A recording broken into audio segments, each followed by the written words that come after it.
Tuhan bersamamu.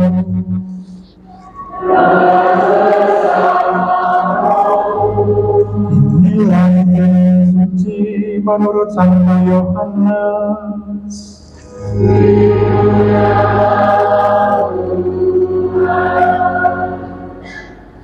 Dalam perjamuan malam terakhir, Yesus menengadah ke langit dan berdoa bagi para pengikutnya.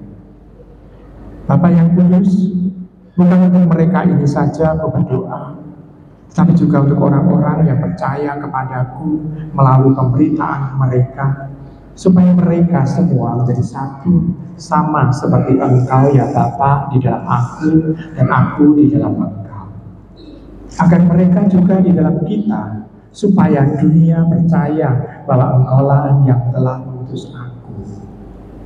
Aku telah memberikan kepada mereka kemuliaan yang Engkau berikan kepadaku, supaya mereka menjadi satu, sama seperti kita adalah satu. Aku di dalam mereka dan Engkau di dalam aku, supaya mereka menjadi satu dengan sempurna, agar dunia tahu bahwa Engkau yang telah mengutus aku dan bahwa Engkau mengasihi mereka sama seperti Engkau mengasihi aku. Ya Bapa, aku mau supaya dimanapun aku berada, mereka juga berada bersama-sama dengan aku, yakni mereka yang telah Engkau berikan kepadaku, agar mereka memandang kemuliaan-Mu yang telah Engkau berikan kepadaku, sebab Engkau telah mengasihi aku sebelum dunia dijadikan. Ya Bapa yang adil, memang dunia tidak mengenal Engkau, tetapi aku mengenal Engkau, dan mereka ini tahu bahwa Engkaulah yang telah mengutus aku. Aku pun telah memberitahukan nama-Mu kepada mereka, dan aku telah memberitahukannya, supaya kasih yang Engkau berikan kepadaku ada di dalam mereka, dan aku di dalam mereka. Demikianlah sabda Tuhan.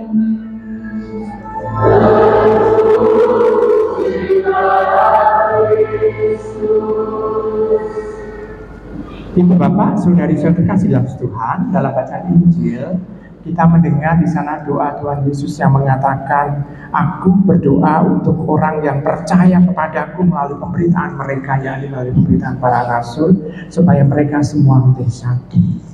Jadi saya mau tanya dulu, tes dulu, kenal dengan saudara yang di depan Anda, di belakang Anda, di samping kiri Anda, kenal? Yakin? Baik, sekarang yang belum kenal, silakan Anda untuk meneleh ke depan, ke belakang, untuk mengatakan bahwa kita adalah satu. Betul? Kalau kurang marah boleh berjabat tangan. Untuk yang jomblo kan kesempatan untuk bisa kenalan. Boleh, silakan. Baik, katakan pada saat Anda menoleh ke kiri kanan itu bahwa kita adalah saudara dalam satu Tuhan. Nah, Ibu Bapak Saudara terkasih, kita didoakan oleh Tuhan Yesus, tetapi banyak orang yang belum kenal satu sama lain.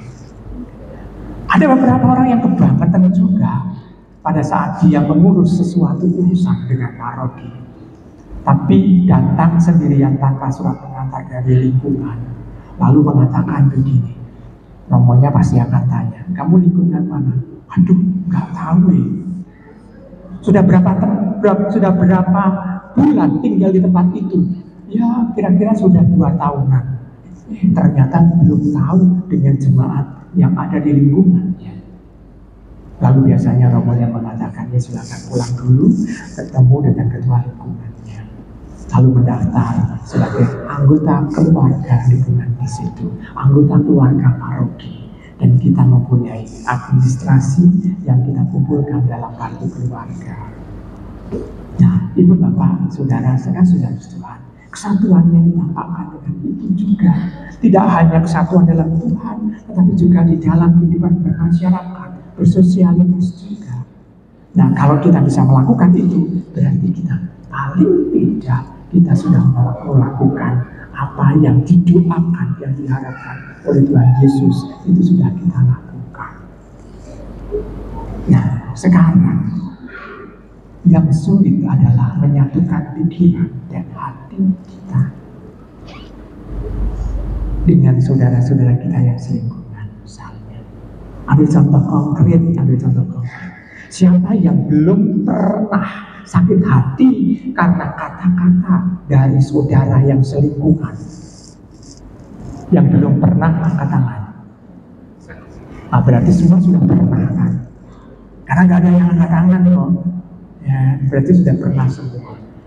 Berarti tampak dalam lingkungan kelompok yang terkecil dalam paroki, ternyata untuk menyatukan pikiran dan hati kita, walaupun satu iman, itu masih harus menjadi harapan. Maka perjuangan kita yakni mencoba untuk menyatukan. Menyatukan itu bukan berarti harus sama, enggak. Bukan berarti harus seragam, tapi saling memahami satu sama lain, saling mendoakan, saling menyapa. Nah, ini Bapak, saudara-saudara yang dikasih dalam Tuhan, tes lagi untuk yang tes yang kesekian kalinya.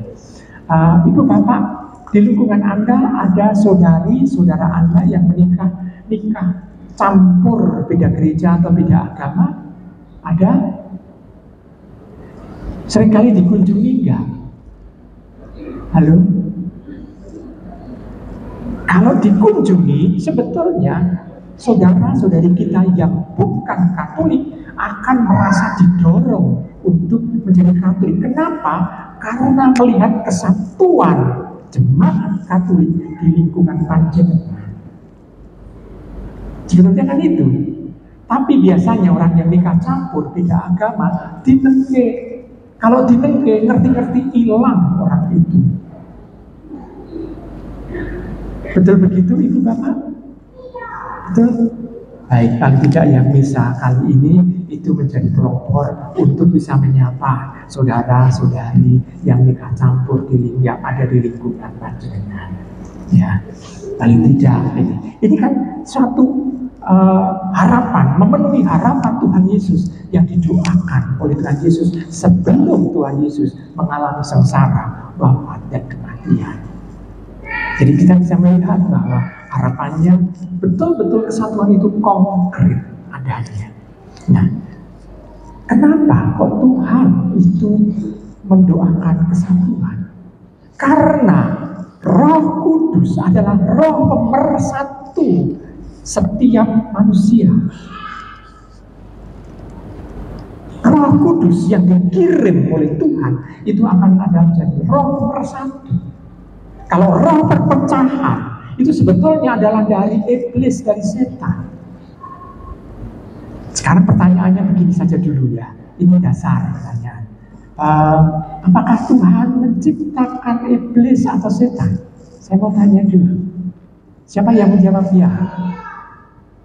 Siapa yang menjawab tidak? Siapa yang nggak tahu jawabannya? Oh ya, nggak tahu jawabannya. Kita yakin Tuhan itu adalah sumber kebaikan. Allah itu adalah sumber kasih. Maka mustahil Tuhan itu menciptakan setan. Mustahil Tuhan menciptakan iblis. Tuhan menciptakan malaikat. Tetapi dalam diri malaikat itu juga diberi kebebasan. Nah, ternyata di dalam malaikat itu ada malaikat yang tidak taat dengan Allah, yang mau berkuasa sendiri, bahkan mau melebihi Allah. Maka dia itu keluar dari kelompok malaikat. Dan akhirnya karena dia itu pecah dari malaikat itu, akhirnya menjadi yang buruk. Karena sang sumber kasih, sang sumber kebaikan justru dimusuhi. Maka digambarkan wajahnya pun itu wajah yang menakutkan. Sedangkan kalau malaikat kan wajah yang memungkinkan. Karena kedekatan dengan Allah. Maka kalau ditanya apakah Allah itu menciptakan iblis atau setan? Enggak. Allah sang sumber kasih, sang sumber kebaikan. Tetapi kita tahu bahwa Ciptaan Allah diberi kebebasan. Termasuk kita diciptakan, diberi kebebasan. Adam, Hawa itu diberi kebebasan dalam bertindak. Tetapi pilihan yang harus dipilih oleh manusia adalah mencoba taat dan memahami apa yang dikehendaki oleh Allah, sehingga kita bisa membawa kebaikan Allah kepada setiap orang. Nah, kalau kita bersatu di dalam kebaikan itu, kita bersatu di dalam satu iman, kita bersatu di dalam satu Allah, maka kebaikan Allah yang bisa kita tularkan ke semua orang bisa semakin tampak, semakin terlihat. Kita ingat, ini dalam sejarah gereja kita, yakni adalah misalnya tindakan dari Bunda Teresa. Pada waktu Bunda Teresa itu dalam kelompok kecil saja di daerah Kalkuta bertindak, nggak ada orang yang tahu, bahkan justru dimusuhi walaupun melakukan kebaikan, dan sama sekali dia punya care, punya kasih untuk membantu setiap orang. Paling tidak yang dikatakan oleh Bunda Teresa adalah begini: saya membantu orang supaya orang itu bisa meninggal sebagai manusia. Bukan seperti manusia, tapi sebagai manusia. Kenapa? Karena banyak orang yang menjadi orang-orang yang di pinggiran di daerah Kalkuta sana, daerah-daerah yang misalnya itu sangat terpelosok, itu sungguh-sungguh sangat kasihan. Orang digabi kadang-kala terlantar di pinggir jalan. Maka Bunda Teresa dalam kelompok kecil itu, dan selama 30 tahun Ibu Teresa tidak pernah terlihat oleh media. Tetapi pada saat menjadi kelompok besar, banyak pengikutnya, kelompok itu sudah mulai disorot dengan ini. Bunda Teresa tidak lagi bisa turun ke bawah, tapi hanya anggotanya yang bisa turun ke bawah. Nah, Ibu kata, maka kita bisa melihat, oh ternyata kalau kelompok besar mulai bisa dilihat kebaikannya, kasihnya, kebenarannya, keadilannya mulai terlihat. Maka kalau kita mengungkapkan kebersatuan akan Allah, maka kita bisa dengan kompak untuk memberikan kesaksian tentang kebenaran, tentang keadilan, tentang kebaikan Allah, tentang kasih Allah, sehingga diharapkan orang-orang yang belum mengenal Tuhan Yesus bisa ikut merasakannya. Nah, dengan seperti itu kita menjadi kelompok yang akhirnya bisa menjadi saksi-saksi Tuhan akan hal ini. Nah, Ibu Bapak, saudari-saudari terkasih dalam Tuhan, sebelum Tuhan wafat, sebelum Tuhan naik ke surga, Tuhan berdoa supaya kita bersatu. Tetapi pada saat Tuhan setelah bangkit dan sebelum meninggalkan para muridnya, Tuhan memberikan kesaksian atau memberikan pesan, baptislah. Kenapa? Karena dengan kebersatuan orang-orang ini, maka Roh Kudus sudah ada di sana. Roh Kudus yang mempersatukan. Maka Ibu Bapak, saudara-saudari yang dikasih, maka ciri khas Roh Kudus adalah pemersatu. Sedangkan yang pemecah belah adalah Roh Kudus. Karena apa? Gatel kabeh dan kompak dan tidak bersatu. Tidak pernah kompak. Orang kalau gatel bisa kompak, saling menggaruk satu sama lain, tidak akan saling sibuk dengan dirinya sendiri. Maka Ibu Bapak, saudari-saudari dalam Tuhan, maka kita yang menanti-nantikan kehadiran Tuhan Yesus, kita harus bisa bekerja sama dengan Roh Pemersatu yang sudah diberikan Tuhan Yesus untuk kita. Selamat merenungkan.